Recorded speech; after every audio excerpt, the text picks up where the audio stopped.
Hey guys, hope you're doing well. Hope your other classes are going smoothly while everything is online.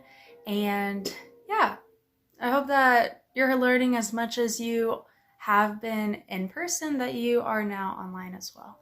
So that's why teachers like me are here, just to help you make that process just a little bit smoother, a little bit easier to understand. So yeah, let's get started. Let's jump right in. So today, I initially wanted to teach y'all how to paint with acrylics, and we're gonna get there. Don't worry, that's gonna be in my next couple of videos. But first, I realized that I need to show y'all and teach you how to prep your canvases first. I find that really important, and it just shows a level of professionalism that you don't get if you just start painting on a canvas as soon as it comes out of the package. And so I'll talk about why prepping is more important later on in this video, but that's just what we're going to be doing. So go ahead, you can pause this video after I show you the list through here of things to grab, but I want you to go ahead and grab the canvas that I've provided for you, and I want you to also get your bristle brush. I want it to be the brush that I gave you that's really smooth bristles, so that whenever you're feeling it, you're like, wow, this is so soft, so smooth. We're going to be using that one.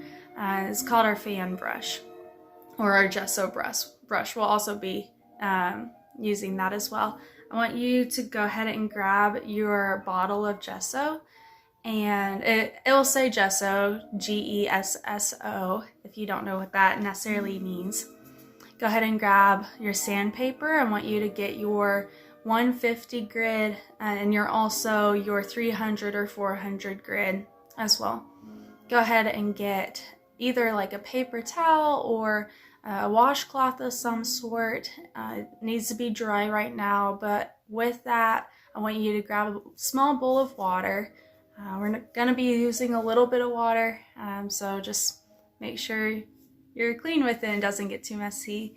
And we're gonna be using some different areas of space today, and so find a place that you can work on this canvas, whether it's just like a small table or it's on the floor. If you do something like that, I want you to get some kind of drop cloth. It can be like a really old sheet or some newspapers or something. That way, if you get some gesso on anything other than your canvas, you're not going to make a mess. And I'm sure that your parents will appreciate that as well. Awesome. So go ahead and pause this video, go grab those things, come right back. I'll be right here. Awesome, guys. So now that you have all your things, I want you to learn some vocab words as I teach you this process. So the vocab words that we're going to be learning today, I've already said a couple of them actually. So the first one is gesso, and I'm going to be explaining what each of these are throughout the video. I'm just telling you what they are. So we got gesso, we have drying time, we have recoat time, we have bristles, and we also have brush marks. Some of these you might already know, some other people in your class might know them. So we're starting out basic. I'm only gonna give y'all 5 this week. I might give y'all 6 or 7 next week, because I know you're smart and I know you can learn them. Awesome. So let's jump in. Hey guys, so now that you have all your things out, I want you to open up your gesso. Go ahead, if you need, I forgot to mention, if you need like a paper plate or something just to pour your gesso into, that'd be great, because obviously you don't have this large tub that I do. So gesso is basically a cousin of sorts to acrylic paint, and it acts as a sort of primer to the canvas. And so this means that your canvas right now, before you put gesso on it, isn't really sturdy. It might last about 50 years before it starts warping, before it starts just honestly warping is like the biggest thing, maybe even tearing more easily. Whereas if you put gesso on it in this primer, you're gonna have a much sturdier, a much stronger canvas to paint. And this means that your painting is gonna last longer than you might. It's gonna last honestly over 100 years, maybe going on 200, even longer than that. Like with gesso, it is just firming up this canvas, this form of fabric. Honestly, that's what canvas is, and it's just gonna make it a lot easier to work on. So what I want you to do is, now that you've poured your gesso onto your paper plate, take your fanned brush and just put a lot of gesso on it. I'm just honestly dipping it and just going with it from there. And so as you can see, as I'm talking, I'm just casually doing some lines across, and I started in this corner and I'm gonna work my way over to the end. And what you want to do, gesso, because gesso is so incredibly thick, because it needs to be, you're not gonna be using so much, honestly. Once you put it on there, it's gonna feel like, oh, it only goes this far, but the more that you work it, the more that you're gonna be able to pull that gesso from here all the way to here. So that's what I just did, if you're paying attention to that.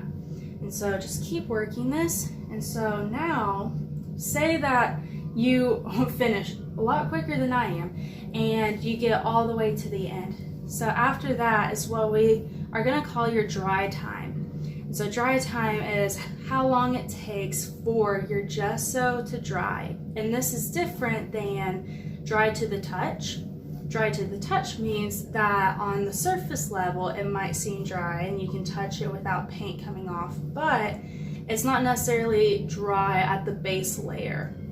And so we wanna make sure that your recoat time, which means that the gesso has fully hardened, that is fully ready for a second layer.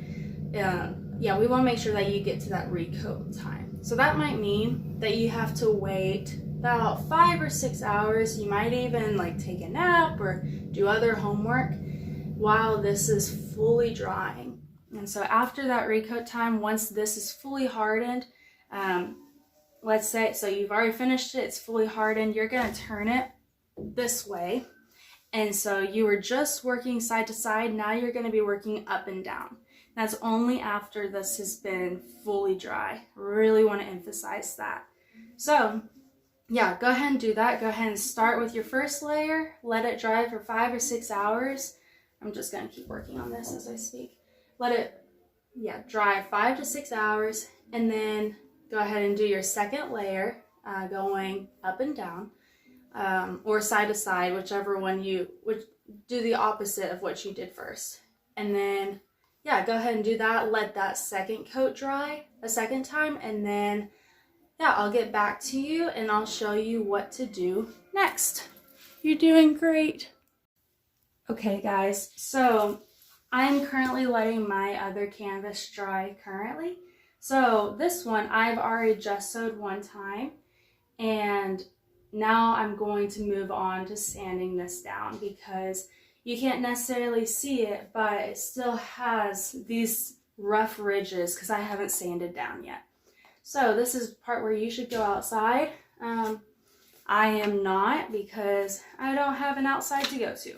But if you have like a backyard or anything, this will be where you want to sand. And so I'm going to do this lightly just because I'm indoors. Whereas you should probably go a little bit rougher than I'm going to. But what you're going to do whenever you're sanding, so you want to make sure that this is fully hardened and you've done 2 coats, one direction and then the other. Now we're fully hardened, and as you can tell, it's not nearly as like jumpy, like the canvas. Whenever you press on it, it doesn't move as much as it did whenever you first had it. So you're going to take your sand paper, and this is my 150, and you're gonna go in one direction. So I'm gonna go this direction first. You just gotta figure out like what works best, how to handle the sandpaper, and you'll just kind of know intuitively. And so this is gonna make a really nasty noise, so I'm actually not gonna do it that much. But you would sand all the way down this way, and then you turn it, and you'd sand this way too. And you keep doing that until whenever you feel it, you should get this really smooth, silky feel. And then after that, you're gonna grab your 300, 400 grit sandpaper that I have right here, and you're gonna do the exact same thing. So you're gonna go this direction, and then you'll go this way. If you want, you can even go in small little circles. Biggest idea here is just to make sure that you are getting a really smooth, really, like I said, silky feel off of your canvas. So go ahead and go outside, do that, and then I'll tell you what to do next. You're doing great. Hey guys, so the last little bit of this video is I want you to take your dry rag, and now that you might have already noticed with the sandpaper, you have, obviously I don't because I don't have this, I didn't do it in my room, but you're gonna have little dust particles, and so we just want to get rid of that. So you're gonna take your rag and you're just gonna wipe it. You're just gonna, and this will probably be done outside as well to get rid of all the dust, and you can go on the edges as well. It's really not a fragile piece, and so then after that, with very little water at all, this is where the water comes in. You're just gonna dip your rag into your water, kind of make sure that it's damp. You don't want it soaking wet or anything, and you're just gonna go across just slowly. That way it's gonna get even more dust off of this. It's gonna, yeah, honestly just help anyone's allergies if you bring this piece back inside. So you're just gonna do that, and like I said, not a lot of water, because honestly, like, if you just soak this thing in water, that's just not gonna be good for the canvas. It's gonna warp. But already, as you can see, the light, like, it's already dry. I put very little water on here. Awesome. So that is prepping your canvas. Well, good job, guys. Y'all officially gessoed and prepped and primed your first canvas. I'm really proud of you for just following along. Let me know in the comments how this process went for you, if it was really difficult and tiresome, or if you really enjoyed it and you love the feel that of just a smooth, very well made canvas. Now, one thing extra that I want you to know is that to make this a really strong piece of fabric, ultimately, I want you to do this process 2 more times for a total of gessoing it and sanding it down for 3 times total. That way you just have a really sturdy foundation just to start painting off of. And honestly, like, I know it might sound tiresome, but I'm telling you that, like, famous artists do this. That if one day you want to be an artist yourself, that this is a process that just speaks volumes of, as I said earlier, professionalism. And 2 artists that come to mind right now are Laura Wheeler Waring, along with Alma W. Thomas. And so both of these ladies just have done extraordinary works. They're well up in the art world and very well known, and they gesso their canvases because they want their pieces to last a long while. So all in all, y'all are doing great. Thank you for doing this with me, even if it looks like the canvas started at square one and it stayed at square one this week. That's totally okay. Honestly, I would rather do this than jump right into painting off of a canvas that really isn't gonna last as long as it could. So with that said, let's see, I want to see comments. I want to know what you're thinking, and I want you also to know that we are going to be definitely jumping into painting soon. Next week will be a little bit more of how to take care of your pieces better, not even just pieces, but just art material in general, what to rinse out, how to fold things, how to store things really well, even hanging up art, and like, where should you store an oil painting? Definitely not in the bathroom, it might melt. But yeah, we'll be talking about that all next week. And one big thing that I want you to do this week is just wash out your poor little brush. I don't want to see it upside down in any form of, like, in a cup or anything like that. I want to see it sitting straight up. I want it clean, so just soap and water. You just wash it through your fingers through that. But yeah, take care of your stuff, make it last a while, and yeah, I'll see you next week. You're doing great.